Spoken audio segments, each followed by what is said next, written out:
Hey everyone, and welcome to today's event. Today we are going to talk about Spark for engineers, Spark problem solving and optimization. And we're going to go over the top challenges that Spark engineering teams face. And also we're going to look into some demos of full stack data observability. And we're going to look into performance and cost optimization and CI/CD testing in this environment. And for that, I have someone here. I have Roy Daniel here. Roy is the CEO of Definity, and he's the expert on this. They are working on this, making it better for teams, and I'm super excited about what he's going to show us and what he's going to tell us. I'm going to bring him in 1 second. And by the way, remember to comment and let us know your questions. Roy is also giving away 5 subscriptions to my Data Engineering Academy. So all you have to do is comment on here. And now let's bring in Roy. Hey, Roy. Hey Andreas, how are you? Good. How are you? I'm fantastic and glad to be here. Really glad, excited to kind of walk through those challenges in Spark and the demo today. Yeah, it's perfect that I have you here. I've done a lot of work with Spark nowadays, not so much because when I in the education market, I'm looking at a lot of tools, but I know it can be a very difficult platform. It's not as easy to monitor or to observe. It's not as easy to actually save money and not spend hundreds of thousands of dollars or waste money. And yeah, I think you have a few interesting things to show us about this. Yes, Yeah, absolutely. And working in Spark, and whoever of us has started with the Hadoop ecosystem and Spark today, and maybe in the future, and cloud or self-managed or hosted, Spark solutions. Spark is a very powerful query engine and analytical platform. But as you said, like with great power comes great responsibility. true. And with these very robust capabilities, there's really a lot of different things to note and to be aware of and to potentially configure in order to do that in a very optimized way, in order to make sure that we have full data and pipeline reliability. And this is what we'll talk about today. Essentially, how can we make sure that we do that and have data engineers who develop in Spark actually make sure that their pipelines are running in the good way and most optimal way. Yeah, I think it's also one of the things when people start with this, right? They think, oh, okay, Spark is a great solution. We're going to just use this. They have no idea about the potential issues that can come up, and immediately, basically before they implement it, think about, okay, how can we solve these kind of things, right? Yes, That's absolutely. And you know, we are really in a mindset where the more you can shift left on the one hand, you want to make sure that you understand issues as soon as possible and that you even maybe validate what you're doing before you even deploy to production to avoid any of those future issues. But on the other hand, trying to alleviate any of the manual work of doing that and make sure that you kind of shift right and essentially let data engineers focus on what they want to do and what they do best, which is how do I drive business logic, build the pipelines, build the analytical kind of logic around it versus dealing with all the perimeters and just making sure that things are alive. And I think kind of shifting this mindset and really effort and focus on the day to day just brings a lot to data engineers and the way that they do their work. yeah, yeah. It's we need to improve. It's not like 10 years back where systems were easy and you had that small area of where you're working. Nowadays, it's more towards full stack. It's more towards you have multiple hats on, and you need to understand all this. Yeah, Do we want to jump into like start with some problems that people have? absolutely. Let me I know share you my screen. prepared a few Yeah, things. absolutely. Let me share my screen. Let me know when you can see it. Fantastic. Yep. So by way of introduction, I'm Roy. I'm the co-founder and CEO of Definity. Let's speak a little bit about what data engineering teams at scale in the Spark ecosystem, what data executives are facing today. And from our own experience, myself, my co-founder's experience leading data engineering teams at very high scale, and the tens, probably 100 plus at this point, folks that we spoke with and are working with, we see that there is a predominantly in the Spark ecosystem a continuously increasing challenge to maintain data reliability and pipeline performance, especially for teams working in high scale where the teams, organizations, platforms are very distributed, very not centered. Even if you have a central platform team, there are many different developer teams that are working on top of it. And why do we even care about it, right? We care because there is a significant impact on both the business and the data engineering teams. So first and foremost, if you have data incidents, and in just a second we'll talk about what those are, data or pipeline incidents that affect the business, whether they affect the data going into the feature store and then affect the models that consumes them, whether they affect directly dashboards or customers or regulatory reporting, whether they feed back into the product and the decision made based on this data. Data incidents affect the business significantly. The more mission critical data is for the organization, the higher the scale of your data platform, your data engineering scale, the more impact. Secondly, we see across the board, data engineering teams probably waste around 30 to 40% of their time doing non-business driving work, specifically around debugging data and pipeline incidents. And even beforehand, because they're trying to prevent business from seeing some impact, writing manual data and pipeline checks. Should the data in this column be between this and this value? The data should be, half an hour or 2 days fresh. The pipeline should run for no longer than an hour and a half. All of this takes a lot of time, a lot of effort. The third piece, it's crazy, right? When you think about it, it's crazy. And again, like we are hiring data engineers, and we are getting hired as data engineers to drive value for the business, and then we end up, spending a lot of time debugging. Nobody likes that. No. I think it's 2025. We just came out of, in the macro environment today, everyone is putting emphasis on cost. And as we just talked 3 minutes ago, with Spark, there's a lot of robustness and powerful capabilities, but there's also a lot of room for optimizations. And what we find, again, mind-boggling, I think, number to me is that customers that we see, especially in the enterprise space, running in big Spark environments, have around 40% waste on their platform. And we'll talk about, and we'll show in the demo, what do we mean by waste, but essentially it's, resources that are provisioned and are not actually being used. It's, inefficient queries and runs that maybe are completed at the end of the day, but are essentially consuming resources, infra resources, compute, memory, etc., in a non-efficient way.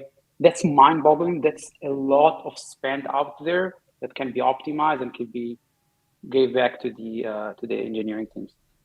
And lastly, I think something that we found in the past 6 months or so, we're seeing more and more data teams, especially platform teams, trying to do big platform upgrades or even platform migrations. And that could be either updating a Spark version, across the board, a technical upgrade. Maybe it's moving, maybe a Databricks or an EMR version upgrade. Maybe it's actually moving from Kubernetes to a managed solution in Spark. Those are big projects.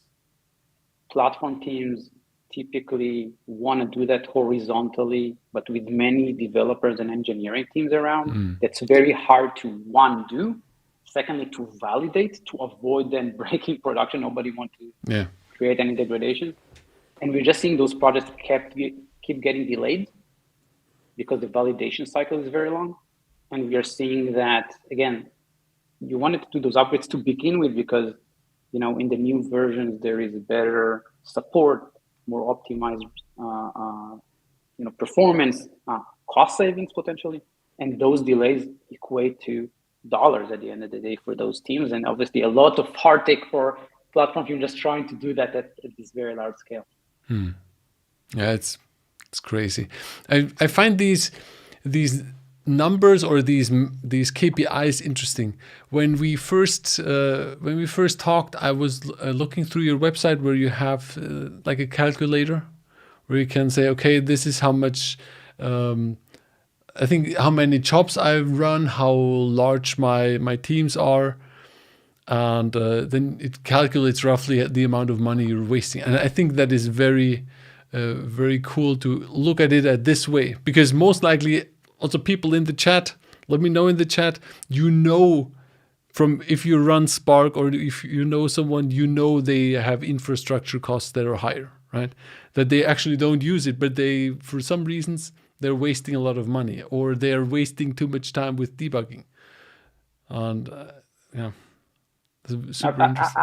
Absolutely. And well, actually, and we'll touch again a little bit later on, maybe when we do the demo. We have two, I think, very powerful resources out there on our website. One is the calculator that you just alluded to, which allows you with a few simple inputs to actually start getting a sense of what do those KPIs will mean to you, right, in your organization. We actually just recently launched very powerful second resource, which is a cost and health assessment that actually runs on your own platform.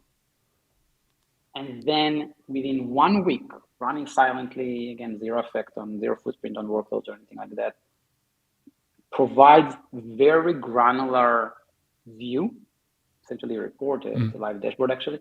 And again, we will see some of it later on today, around where is the waste, what are some of those optimization opportunities, and what is the potential cost savings. Again, very specific to you, running on your own platform, your own data. That's cool. So we'll see that later today, but again, just a couple of those resources that are really there for teams who are starting to dig into this environment and those areas that really want to understand even what is the impact for me. Yeah, I want to bring up a comment here from Chris. This is an interesting comment. He wrote, with the growing complexity of data pipelines, real-time observability is no longer a luxury, but a necessity for ensuring reliability and cost efficiency. That is because when it was like batch processing, then this was running a little later. But nowadays with streaming. Yeah, great point. But let me even challenge it, Andreas, a little bit and say, actually on batch processing, real time is super important. And I'm saying that because, again, what we are seeing and actually where we specifically play as well, when you have batch processing with some pipelines that are hourly and have very tight SLAs, and we're seeing with our customers, there are hourly pipelines that potentially run for 55 minutes. Any small delay or any small increase in runtime, and all of a sudden they're starting to breach SLAs. And you know what? Even if you are understanding what's going on after the fact, after they're done, after 55 minutes or so, you have 5 minutes to potentially solve things before you start breaching SLAs. That's again, crazy, mind-boggling. Yes. So real time, and now not to mention, if you have a pipeline that runs for 4 or 5 hours daily, you don't want to wait, you probably launch it, you come in the morning and all of a sudden you see that it failed or something happened, and all of a sudden you need to run it, and it's a whole ordeal. You don't want to wait later on. You definitely don't want for issues to propagate downstream. So real-time observability, even in batch processing, is super critical. So Chris, thank you for the note. 100% aligned with it. Interesting. Yes, of course. Yeah. I think you had something now. Yeah, let's dig. This is kind of very executive level. Maybe let's dig one level deeper and kind of where do those issues come from, right? Yeah. So the way that we see it is Data in pipeline incidents cause business impact. Typically, three key reasons. Number one, there is low coverage. And when I say low coverage, there is low monitoring, low number of data checks. Again, we talked about like checking specific values or freshness or schema changes or any of those metrics that you want to test. And there is low dimensions check. So again, maybe you do monitoring for the pipeline and understand, hey, did you finish or not, successfully or not? Maybe I check the volumes of the output tables. We see a host of different dimensions and metrics that you want to be able to check in order to ensure the reliability of the pipeline and of the data. So if we look at data quality, and this is what's listed kind of on the bottom, we talk about volumes and freshness of the data, both technical and logical. We talk about the values themselves and the distributions, nulls, duplicates, the actual distribution of the data. We talk about schema and schema changes. We also talk about the pipelines themselves. Again, runs and failures and retries and runtimes and SLAs. And the thing is, when we look at the pipeline, as you said earlier, we are getting into very complex workloads often. It's not enough to just check the output, because if something fails or if something breaks in the middle, you want to pinpoint the specific task or job within the pipeline and the specific transformation or query within this job to be able to pinpoint exactly what changed, what failed, what broke. So essentially, this comes to, if you really want to do full coverage, you need hundreds of different metrics or different assets and different dimensions, input data and interim tables and output data and all the different transformations and jobs.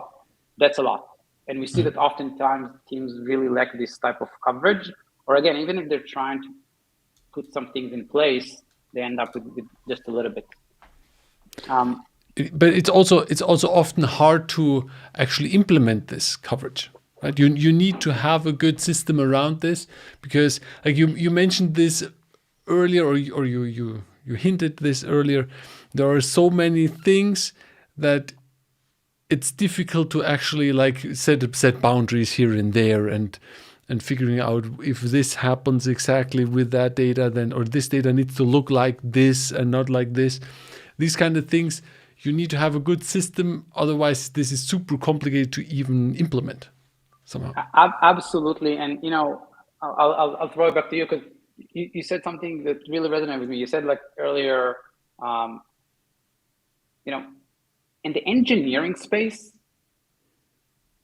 15 years ago, maybe 20, when we started moving more and more into the cloud, we were really lacking visibilities. And all of a sudden, in the past 15 years, a whole new world of SREs and APMs, the Datadogs and others of the world emerged to really provide us very granular visibility around microservices and applications and how they all talk to each other and what's going on.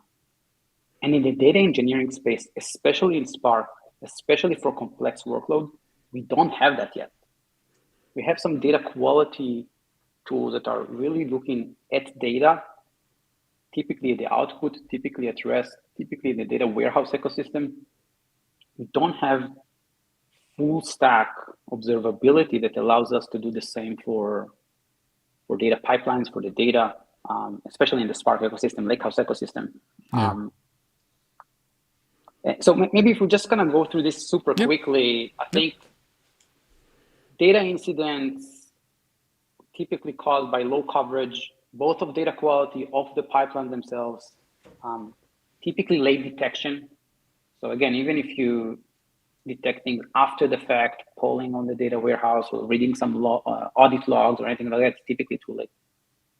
Engineers spend a lot of time root causing, RCA, or debugging those issues, because they don't have the visibility, they don't have anything, they don't have the context. Even if they identify a null in some column in a table, where did it come from? What pipeline generated it? What caused this pipeline to generate it? They don't see the full flow. They don't have the context. Did anything in the environment change?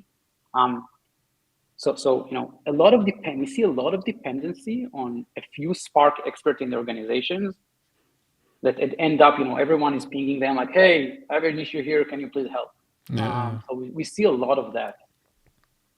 there's typically no good or not at all visibility to actual performance. Maybe again, some teams are measuring runtimes. That's great. That's the first step. But what about going deeper, especially in Spark? What about CPU and memory utilization? What about data skew and memory spill and shuffle partitions and those really deep GC idle time, like very deep Spark performance metrics that typically, again, we have it in Spark UI. Maybe people can comment in the chat. I don't think that anyone here really likes to dig into Spark UI. It's a super robust tool, but very hard to use, and very hard to get the logical, the logic, the connection between, because sometimes you want to debug things in the logic level of the Spark pipelines or the Spark job. You don't want to get into the specific steps or specific executor. So very hard to tune those jobs to get those optimizations, efficiencies we talk about. Yeah, because you don't have the right information, right? Because you don't have the right information through whatever, the Spark UI, for instance. Absolutely.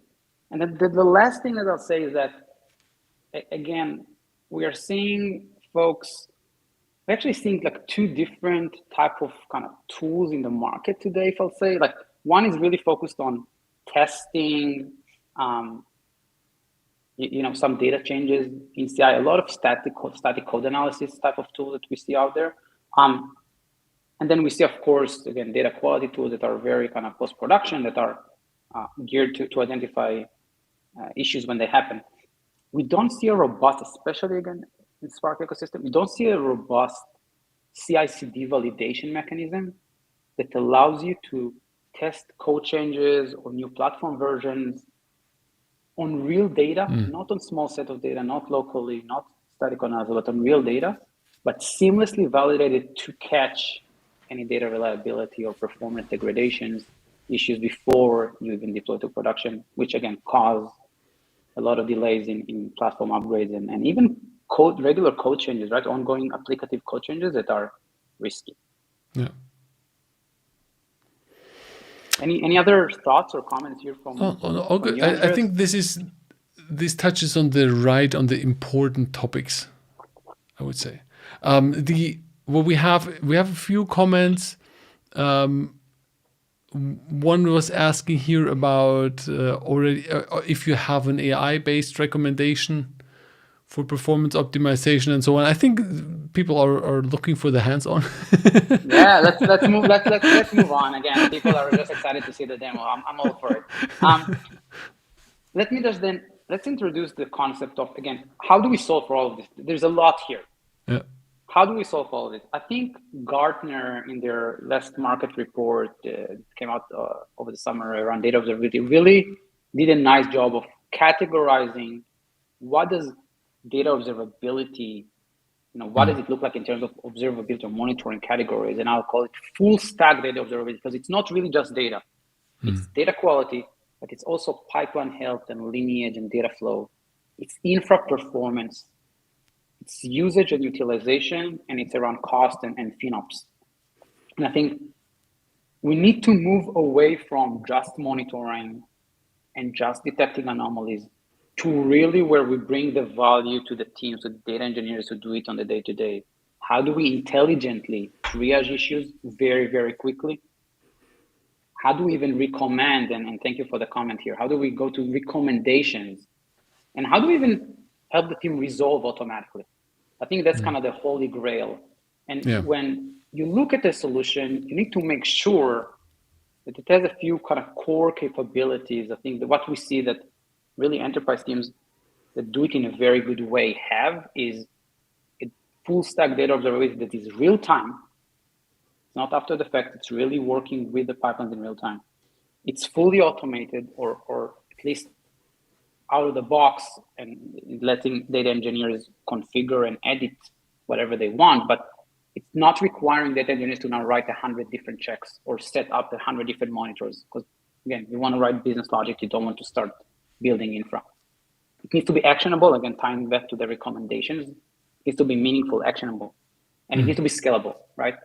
If it worked well for 100 tables or 100 pipelines, that's great. But if you have thousands of those and you have, 50 or 100 or 200 engineers in your organization, it needs something that's very easily scalable. So those are kind of the big things that we see that some very successful teams that managed to implement data observability have used.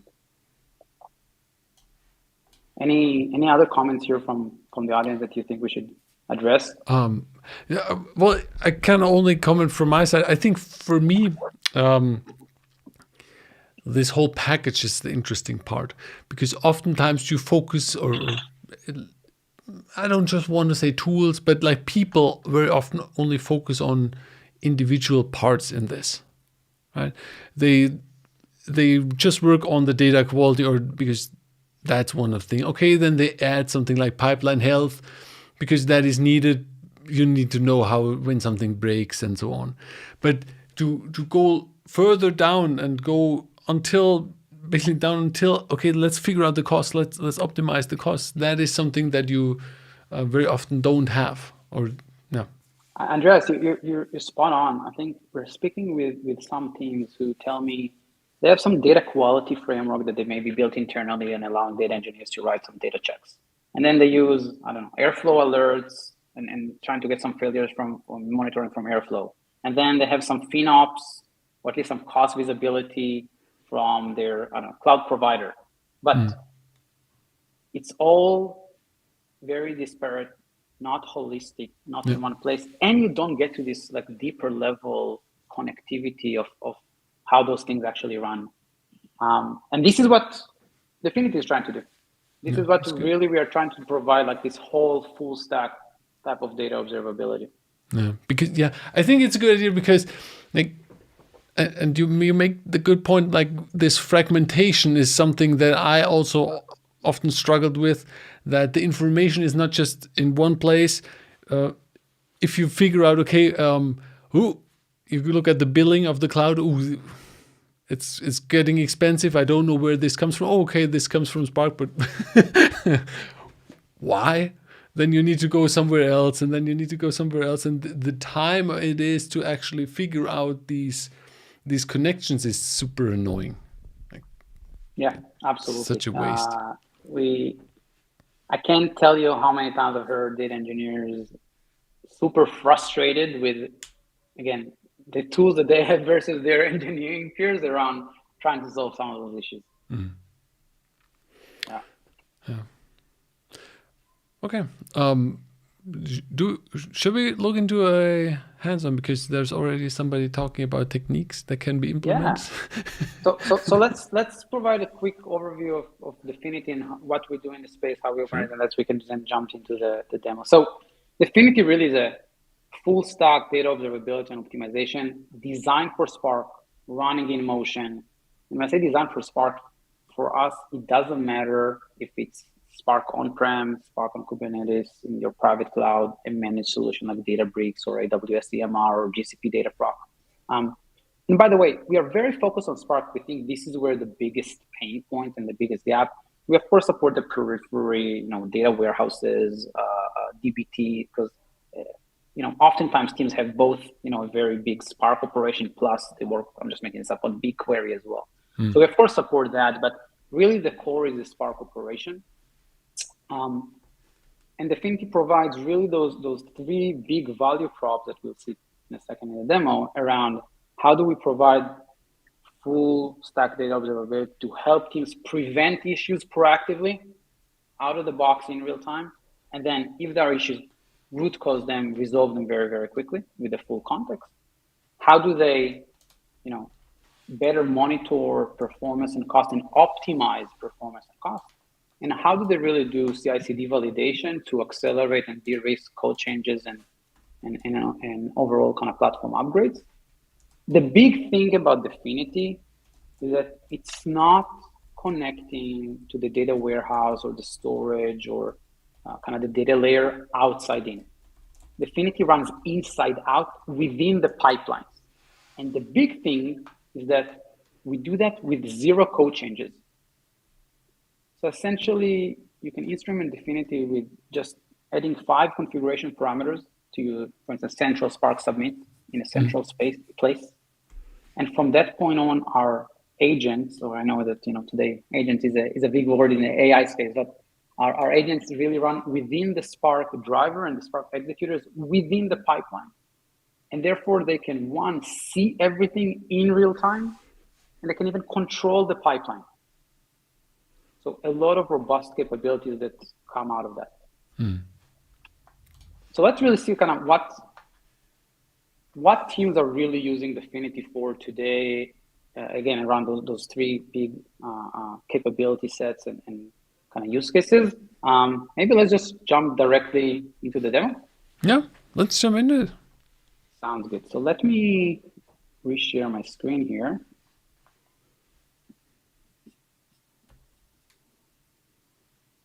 Okay. All right. So this is how Definity is, as I mentioned, instrumented, simply adding a few configuration parameters, and then from the essential start to meet, adding a jar file from that point on. Definity runs across all of your pipelines across the entire platform. So let's see what it looks like. Out of the box, Definity essentially monitors all of your pipelines across a few different dimensions. Again, this is just a high-level view. We'll get into it in a second. But you'll see here across SLAs and run durations. So that's the pipelines, across data freshness and data volumes and data distributions. You can see here what's going on. Let's take an example of I received an alert in real time for a data freshness issue. So what you'll see it here. Obviously, you will get it through your email or Slack or any kind of alerting or ticketing system that you have. And what you'll be able to see here, jumping right into it, is that Definity, again, we see here a table freshness issue. We see that it's in yellow. We see an alert. We see a table here that typically is refreshed every 16, 18, 19 minutes. And you see that it's not really constant, but still within the right band. And all of a sudden here in the last run, we see it's around 3.5 hours, 3.5 hours freshness. Yeah. Obviously a big problem. Now, again, Definity understood that out of the box, obviously detected the anomaly. The user didn't have to input any thresholds or anything like that. Definity profiled the behavior of the pipeline, understood what the data freshness should be based on previous runs, and automatically detected this issue. And of course, raised the alert again in real time, right? Not a day after, not 2 weeks after. Typically, you're getting stuck here. Even if you monitor freshness, which is by itself not very simple, typically you're stuck here. With Definity, the interesting thing is that you can actually see why do we have this issue. So what we see here, that the issue is based on an input table. And we see here that this is the input table. You see here the orange dot. Mm-hmm. What's interesting here is that, one, we received the alert before the pipeline even ran. So before the pipeline even started, we already received an alert, hey, we have a freshness issue on your input. Do you even want to run the pipeline or not? And by the way, you can preempt it. We will see that in a second. But what's interesting here is that we can see where it's coming from. So if I'll click here, we see that this table is produced by a different pipeline, and we can start seeing what's going on with this pipeline. And hey, obviously, we see here that there was a problem with the last run. Yeah. Time to kind of figure it out.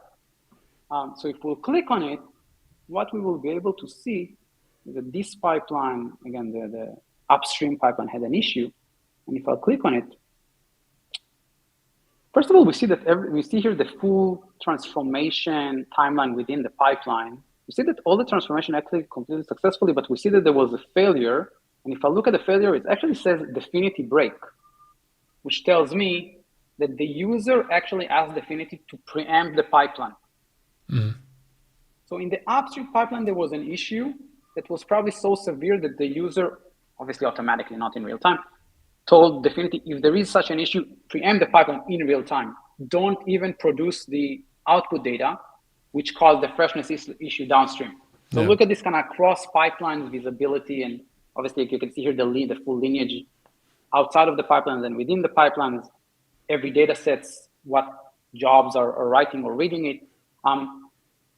even more than that, if I'll click here and I want to see what was the issue, I'll see that this transformation is supposed to write a data set that has a column named conference that has two values. And we see how the actual value distribution is across time in this specific column. This is an NBA example, Andreas. I know, Nowitzki is probably, from a few years in the Western Conference. So we see that. No. But when I was an NBA fan, that was the time of when the Chicago Bulls were big with Rodman and and Jordan. So I'm from Chicago, you're from Germany. So again, that's fantastic. Yeah, the dream team here in Chicago with the Jordan, Pippen, Rodman, Tony Kukoc. Anyway, so we see here that the Western value is still within the band, so still okay. But we see that the Eastern value all of a sudden dropped, which changed the distribution of the data. So again, what did we see here? An upstream pipeline had a data distribution issue that we detected automatically. The user asked us, it's such a severe issue, preempt the pipeline. So the pipeline was preempted in real time. The output was not written or was not updated. And this output was the input for a downstream pipeline that now had a freshness issue. So all of this here, and obviously we took the long route to show kind of the system a little bit, but in 3 clicks, you were able to, first of all, detect all of those issues in real time and then debug them, upstream very, very quickly. Yeah. I have one thing to the chat. One question to the chat. Like we see here, you see the lineage. You see what's happening with the data. You see even like a comparison here with Western and Eastern.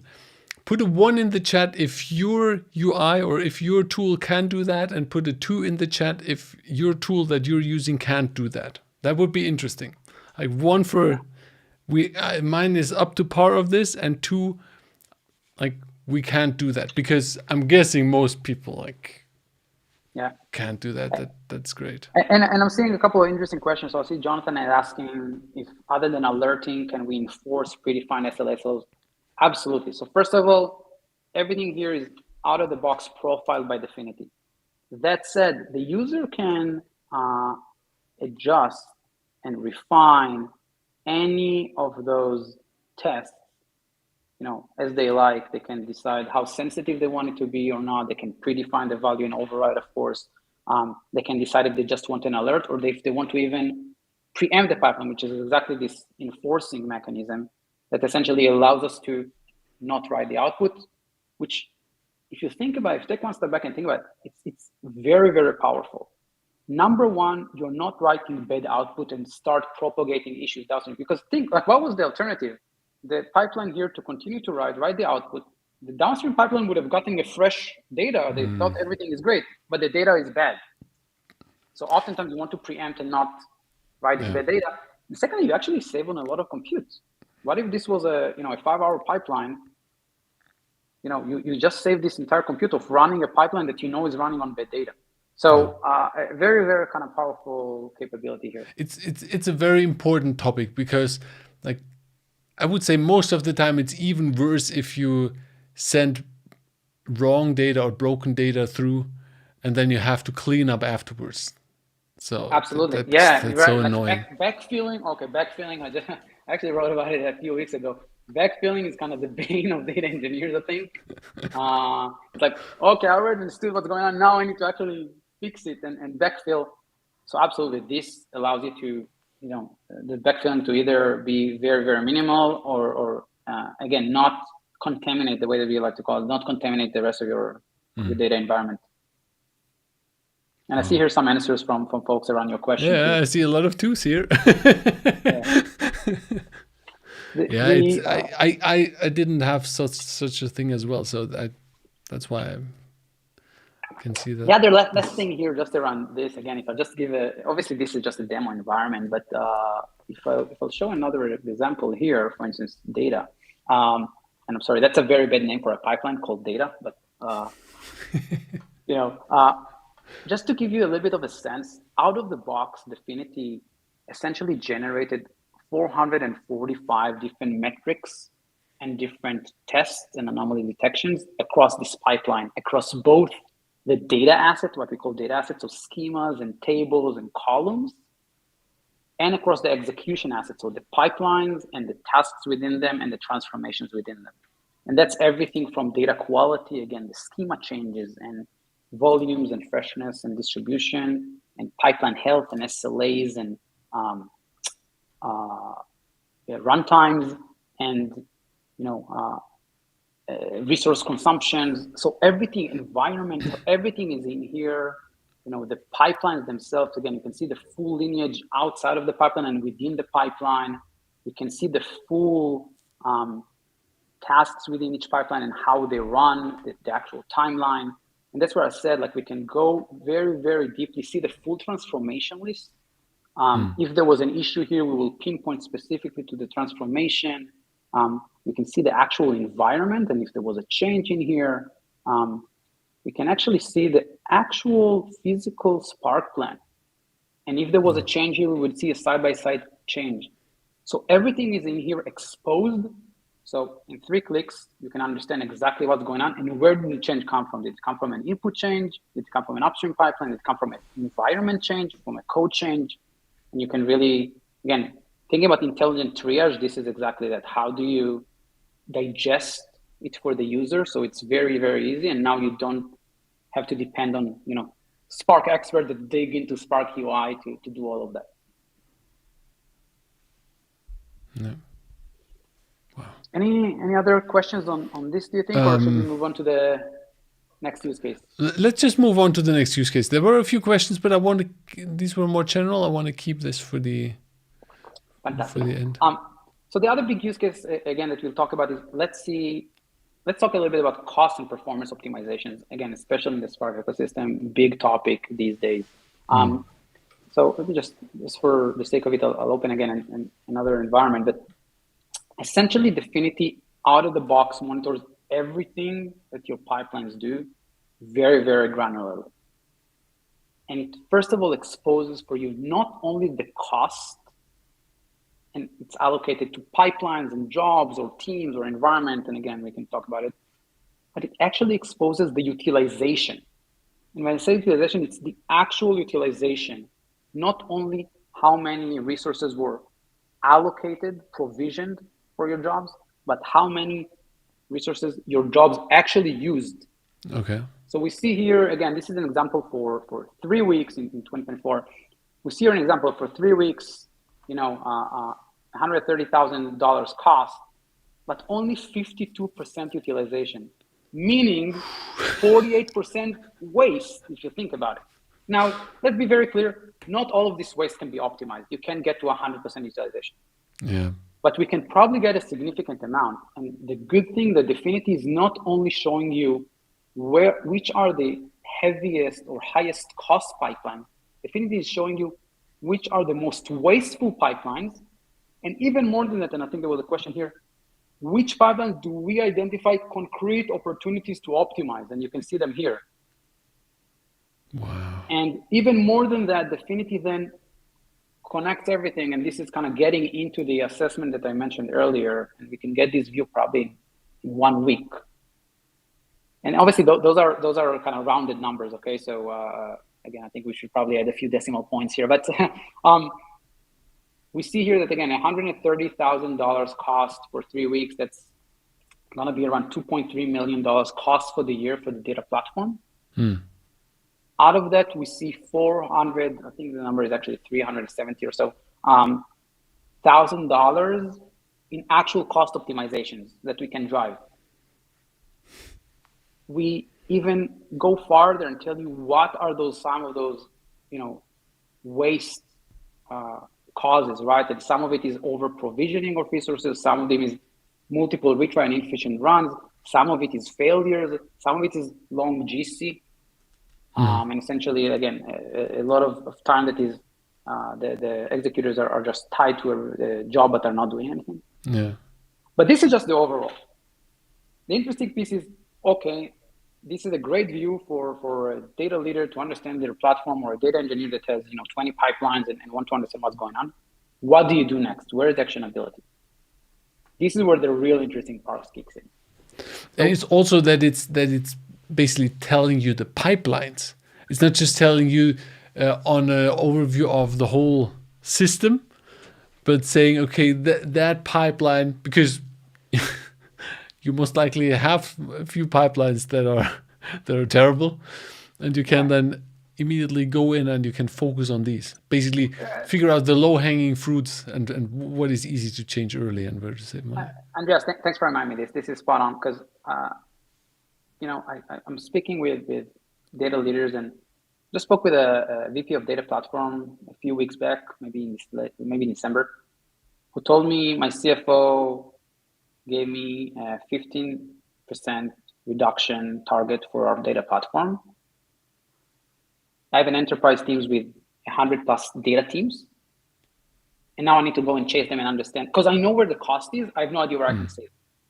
So essentially he's telling me, I know this column. I know exactly how to tie cost to specific problems because I know how long they run. I have no idea where is the waste and I have no idea where I can waste. And now I need to chase 100 teams and essentially beg them to do something. And can we remove the pipeline? Can we optimize it? What do we do? Is it just for production? Is it for research? We don't know. Here we expose everything. Yeah. But let's assume that we do that, and now he goes to the, or she goes to the specific teams and tell them now go and optimize. What do the teams do? This is again where the actual, I think, interesting part starts. Definity profiles the pipelines and jobs performance over time. Mm-hmm. And Definity already here says, so if you look here, again, we looked at this pipeline and we look at a specific job inside of it, a specific task inside of it. And Definity tells you over time, you're allocating too much and you're not using as much. You can see here that over time, you're only utilizing 14% of what was provisioned. And you can see here how it looks over time. Definity not only tells you that, it tells you this is the optimal number for you. Okay, that is good. And how you do that. Now, let's actually see how it looks, because again, this is super high level, but this is just an example. So we saw it over time. This is the same chart here. This is a specific run. So this is a specific run of a task. And you see here again, the transformation timelines within it. And what you'll be able to see, the gray is the allocation. So the user actually asked for 400 vCores. It's actually 100 vCores, but times 4 because each core has 4 CPUs. So it's 400 CPUs. There was some type of dynamic allocation here that started to increase over time. So we didn't get the 400 to begin with. But what you can see here is that we are only utilizing in this specific run 19%. Again, we said over time, we are utilizing 14%. So this is kind of roughly what other runs look like. You see how much waste there is here. Now, even more than that, Definity actually tells you even deeper things like data skew or memory spill. It tells you, hey, I found a skew event that happens here. As you can see, there are only few CPUs here that are, or even 1 or 2, right, across time, because we are overworking them while the other ones are just sitting idle. So think about like this point in time, you have 200 vCores allocated to you, 200 CPUs allocated to you, only 2 are working. We are telling you not only that, but we're telling you what keys skewed and what are some of the potential kind of values. So point is like there's a lot of richness here in terms of what you get, how do you expose these performance issues, how do we digest the insights, and how do we make it very actionable. And here I'll give a little bit of a scoop. Hopefully my CTO will not going to be mad at me for maybe revealing it earlier than expected, but we're actually moving one step forward. And we are not only want to provide those very concrete recommendations, we are moving into allowing the users to implement them in one click. Okay. Wow. Okay. That's crazy. Because like I feel like this is already like amazing, because you can go so far down that you actually see here what is happening with my pipeline, how many V cores are allocated. And you maybe see here when they move to 400 that somebody got scared because once Yeah. once they were very close. But And as you wow. can see, Definity will take all of this under consideration, right? We are not optimizing, again, as I said, you saw that the waste there was around 48%. I'm not suggesting that we can optimize 48%. No, it makes no But sense. I think the numbers came out to be, it can be optimized around 20 to 25% or so. So about half of the waste in this case. So yes, I think Definity takes this under consideration, leaves a buffer. We understand that there are spikes. We want to make sure that we are, not affecting SLAs. And by the way, if we are affecting SLAs, or if this recommendation may affect SLAs, we will also expose it and tell you, hey, you have an hourly job. Are you willing to extend it by 5 minutes of run in order to save X amount of dollars? So it's all kind of very up to the user at the end of the day to kind of put their kind of business logic and an understanding of the pipeline as a pipeline owner in terms of optimizations. And I think I saw a couple of questions here. I think Tristan asked about the report. Of course, everything here can be exported and you can get this report and this type of dashboard around where is the waste, where are the optimization opportunities, what is the total saving potential. Absolutely. Yeah. It's crazy that I can't get over the view before that, because you don't need to actually be a wizard to understand this. And Absolutely. to let's say you're a team lead, or you're further up, you're a manager, and you want to figure this out. You can pinpoint directly, okay, this, and so you can say, okay, here, look, guys, we need to optimize this. We have a target. Get it into this. Start with this. I think that's amazing. There was one further up. Let me see. I have it pinned here. That was also interesting one that said, does this real-time monitoring impact pipeline performance in any way? Andre, great question. The simple answer is no. We are having zero footprint on the actual pipeline. And okay, let me rephrase that. It's probably, again, we are talking here about batch processing pipeline that probably take anywhere from 20 minutes to 6, 7, 8 hours.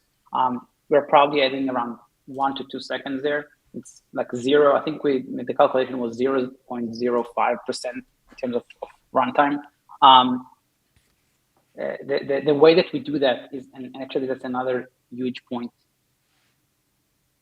I think teams today, when they look at data quality, even if they look at data quality tools, for instance, they look at the cost for the tool, but they often neglect initially to think about, what does this mean for my infrastructure? Let me explain that. When you run data quality checks, like we talked about earlier, like distribution, like the deep one, distribution, etc., you need to do a one pass on the data.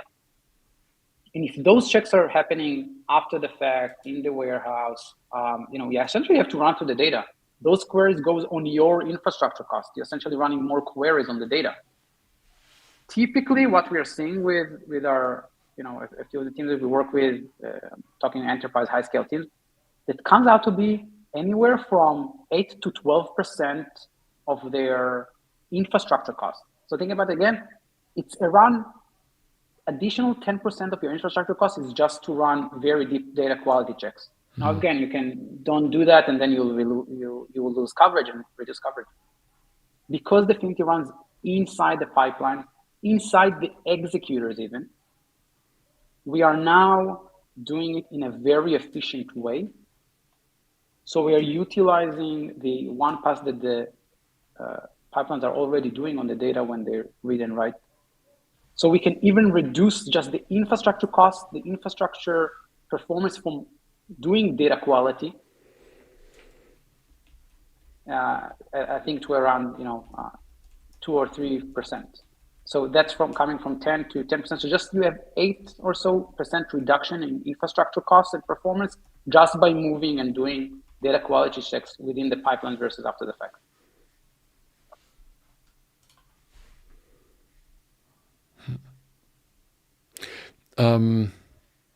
Shall we move on to, because I think we have a CI/CD example. as well, right? Yeah, let's try to do that very quickly. Let's Again, just quickly go to that, and then let's talk about pick out a few more comments. absolutely. And I think you also want to share something. Yeah, absolutely. So Yeah. very quickly. Sorry, go ahead, Andres. No, all good. All good. Yeah, cool. So just to set the stage, let's think about, let's actually move here. So let's think about, again, you are about to deploy a new code, a new pipeline applicative change, or you are, again, a platform team and now want to upgrade the platform. You want to be able to run the pipeline essentially side by side with the new code on real data and see how it behaves. You then want to profile the new behavior and understand where there are changes, first of all, with the data and data reliability, and with the performance, so runtimes or even cost, right? Resource consumption. Today, this is very difficult for a few reasons. Number one is it's very hard to reroute the new code or run new code in a new environment. Essentially, you need to rewire the inputs, rewire the outputs, all the interim tables, and make sure that they're kind of running side by side. That's very hard. It's actually risky. You don't want to affect production. Number two, typically, again, if you don't have monitoring already in place, it's very hard to profile the behavior. And then it's very hard to understand, even if I profile the behavior, like what are the changes, where did it come from, what changed, and actually root cause it in a very similar way. Definity does all of that seamlessly. All you do is raise a flag, tell us the staging environment URL, and that's it.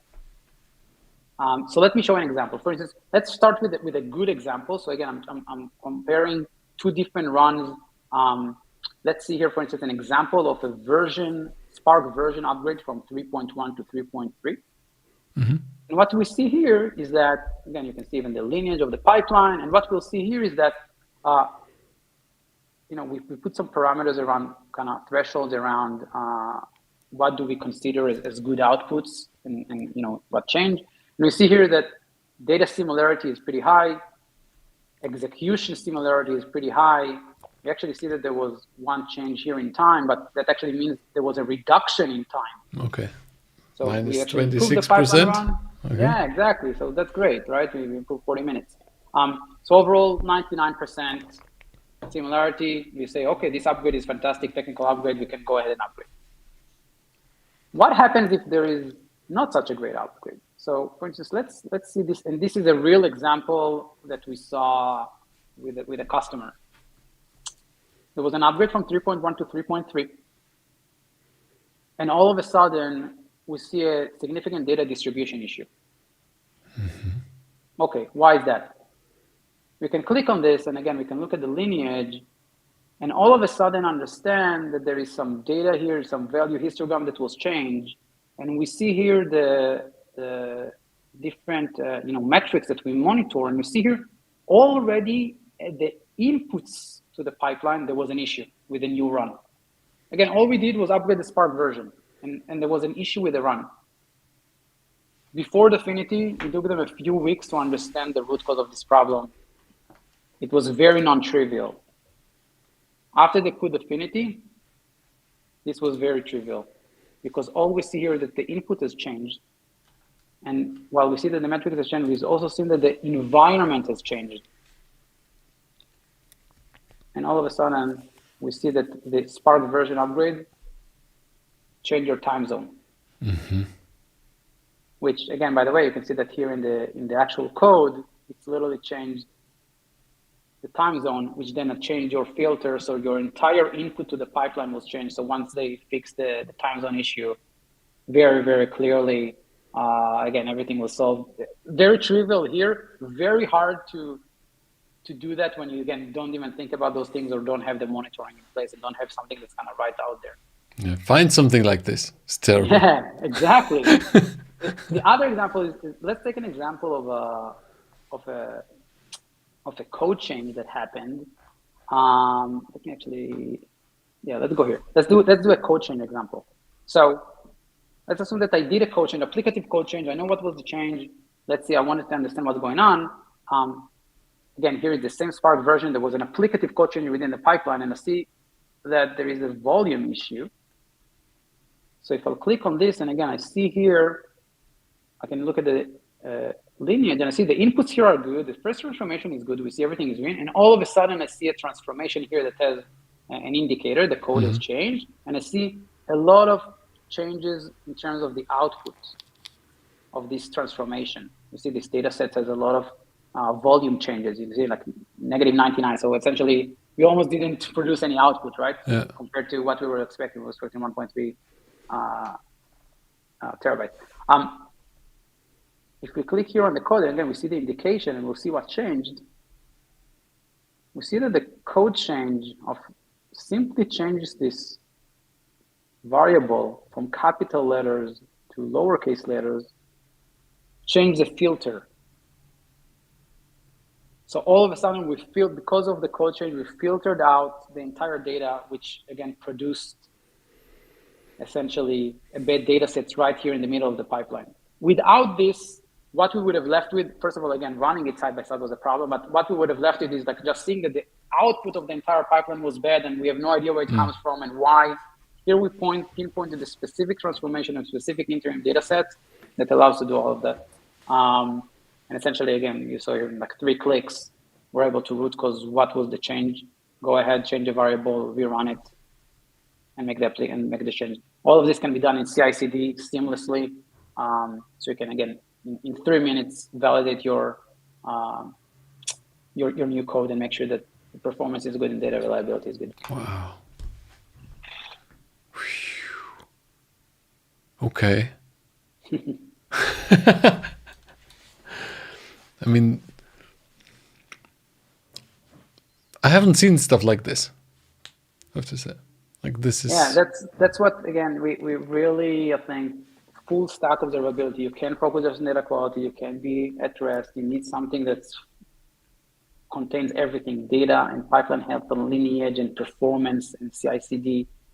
The ability to do everything in one place, everything connected, gives a lot of capabilities to the users. Wow. Yeah, it's like very often you see this, people talk about, when you hear observability in general, you hear, or people always talk about like just the data, observing the data, right? But this goes so far beyond that. Amazing. Do we want to what do we want to do? Do we want to look at a few questions? Answer a few more questions? I think there were... What did I have? One thing I prepared here, somebody was asking about if this is compliant with these frameworks, GDPR, HIPAA, SOC, and so on. How do you see this?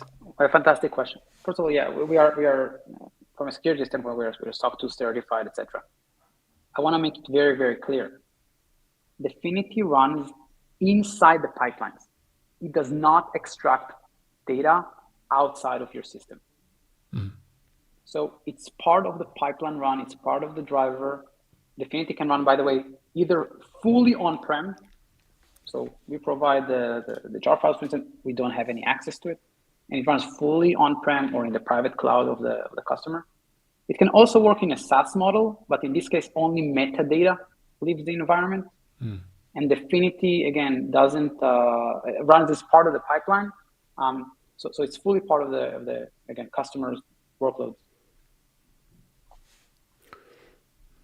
So from that, because you're not bringing the data outside, don't have a problem with it. That's a good thing. One question was also here, in terms of resource utilization, does Definity provide suggestions for partitioning, indexing, or caching strategies? That's also something Great question. So today, again, we have shuffle partitions and a little bit more insights around that. Some optimization recommendation around that. We don't yet provide caching. Obviously, things on our roadmap to continue to extend the type of optimizations. We also want to be able to provide really where the value is at. And I think this is where we started. We really wanted to start with the needle movers, where you can showcase meaningful cost reduction or performance optimization. I think, again, this is where we started with the data skew, memory spill, shuffle partitions. We continuously add more and more and more insights and recommendations. Good. Emily was saying here, makes you realize how truly let's say terrible it is to do it a different way without this. Yeah, I like look, this I over there. think, look, we built Definity because ourselves and our teams needed it. We lived through the pains. My co-founder, I of course, had my CTO. He was a data engineering tech lead. He was a Spark contributor himself. We lived through the pains day in and day out. We lived it we kind of built it for our own team. Completely empathize with every time that I hear about those challenges. Is always kind of stringing a chord in my heart. That's how it is. You build something because you have a problem yourself, and then then you know exactly what you want. Another one that was towards the expansion, you were saying that the wink wink might be coming something where you can immediately optimize. Does Definity manage Spark resources expansion automatically according to loads, or does this require human intervention to ensure efficiency? So good question. The Definity profiles the behavior over time. And obviously the more we have, again, we can start as soon as, again, 5 to 7 days, and we can already start running. Obviously, the more information we have, we will be able to see that better and continuously improve the recommendations. So we do see spikes, we do seasonality. If we see an upward trend, again, we will take this under consideration. So the short answer is yes, we take those things under considerations. That said, again, the user can always override, edit, make things a little bit more sensitive or less sensitive in order to optimize. Because I think one more thing here that I wanted to add is that we also find we don't have to actually do it in one click, right? We can also implement it on our own. What we do find is that many of the teams that we work with don't want us to change configurations kind of under the hood or under their feet without their knowledge. Because then what happens is they have some configuration. They think that, I'm just making this up, they have 100 vCores provision, but when we change it to 70, they don't know about it. Some things happen. So we always want to be very transparent, flesh everything out, and let the user at the end of the day decide. Again, obviously they can do that in bulk or in an automated way, whatever. But we really want to make sure that the user, the pipeline owners, knows what's going on. I think that makes sense. That makes sense. It builds trust with the user, right? Super important. Yeah. They know we can observe everything, we can find out problems, we can optimize easily, but it's not like this thing is doing whatever and we don't know what. Yeah. That's super important. And I think there's a question here about the span. So just to be very clear, again, Spark is our focus because we think that this is where a lot of the pain points are, a lot of the ability to drive impact, a lot of where the impact is. We support, as I mentioned, Spark on-prem, cloud, managed solution, Databricks, EMR, Dataproc, etc. We do support other query engines, the way I would call it. I would call it the query, and I don't want to look at it in the storage level. We do support other query engines in the space, including, for instance, dbt and including BigQuery and others. I think we are really focused on the teams that are heavy, very heavy Spark operation, but also, again, if they're on, I'm just making this up, if they're on GCP without calling any vendor names or any preferences, but if they are working on, for instance, on Google Cloud and they do a lot of Dataproc work in Spark, they probably also have some BigQuery. So we want to make sure that we support their end-to-end. So of course, again, that's where we're kind of heading and what we support today. We continuously add more and more support across the ecosystem, but really the focus is centered around teams working in heavy Spark ecosystems. I think it's having these let's say external or additional tools and have a full overview, then that is good. But knowing that, okay, we're focusing the main focus here is Spark because there are the big problems. And that absolutely makes sense for me. That's how you should do it. There is one more thing that I'd love to share, if you don't mind. Sure. I think again, kind of coming back to. Let me share my screen. Yeah, 1 sec. I need to click it. Yep. There you go. I think just as teams think about, again, if I go back to full stack data observability in those different dimensions and how do you think about things, there are a few, I think, general dimensions that I would think about as you are looking to implement or add some data observability capabilities in your environment. How do you ensure scalability? How do you ensure that everything, like what we saw today or other capabilities, are provided out of the box for engineers, and they don't have to add code, change code, add monitors, call an API, decide what checks to do, what assets to check, add the checks themselves, add thresholds, change them because they're static. How do you make it as seamless as possible? When your platform grows, when you add more pipelines, when you add more workloads, how do you allow real-time detection, prevention, action capabilities and not after the fact? How do you make things more and more intelligent, more contextualized so engineers can solve issues faster? How do you make it actionable with recommendations specific around optimizations and other tunings? And how do you make it more intelligent in the sense that you have, we call it AI powered, but even in the first step, like how do you make it more intelligent? So again, you don't have to write thresholds yourself, that you have something that detects anomalies automatically, that you have something that provides some insights, that you have something that can show you differences between runs and protect you in CI. How do you make this not manual to, again, kind of reduce the upfront work that you do? And this is where we say, kind of on the one hand, shift left, and you can do it early and do it in CI and detect things earlier, but on the other hand, shift right, like get engineers out of writing unit tests and data checks and infrastructure, have them focused on business logic, kind of shift right in that sense and make it less manual for them.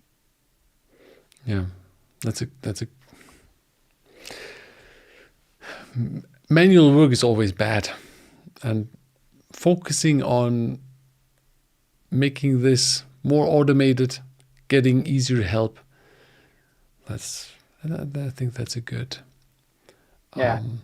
conclusion. I think Emily, I really liked I think she said something earlier around kind of how frustrating or hard it is to do those things manually, and I think the ability to take kind of your work, your day-to-day work out of the weeds out there and make sure that you can really focus on what drives impact, super important. Yeah. Roy, where should people go? Let's send people somewhere. I'm guessing they have more questions. So yeah, you on LinkedIn? Should they? of course, I'm on LinkedIn. Please feel free to connect with me, DM me. Go on our website, www.definity.ai. Feel free to book a meeting with me or a demo. Happy to chat. Really kind of, really like the space, really passionate about the space. Always happy to exchange kind of perspectives and again, hear what people are doing at scale and what works for them. And of course, we are here also as a resource. So if anyone just wants advice or some perspective around it, also happy to help. Yeah, cool. Okay, so LinkedIn it is. And yeah, you see, Roy is like, you can talk to Roy with, you don't have to be scared. It's not going to be a sales thing. Like, he's here to help. And I really like that. And thank you a lot, Roy, for showing us this, for showing us the problems and how to actually solve them. I think you have a really cool product here. Thank you, Andres. It was a pleasure speaking today. And everyone here, thank you for your comments and questions. And looking forward to meeting everyone offline. Yeah. Thank you very much, Roy. Thanks, everybody, for being in the chat here, for these awesome questions. Afterwards, we're going to select the winners, going to put them through a random thing, and then I'm going to post it on my LinkedIn and on the YouTube thing and how to get in touch. All right. Again, thank you, Roy. Let's talk soon. Have a good day, everyone. Yeah. Thanks, Andres. Bye, everybody. Bye-bye.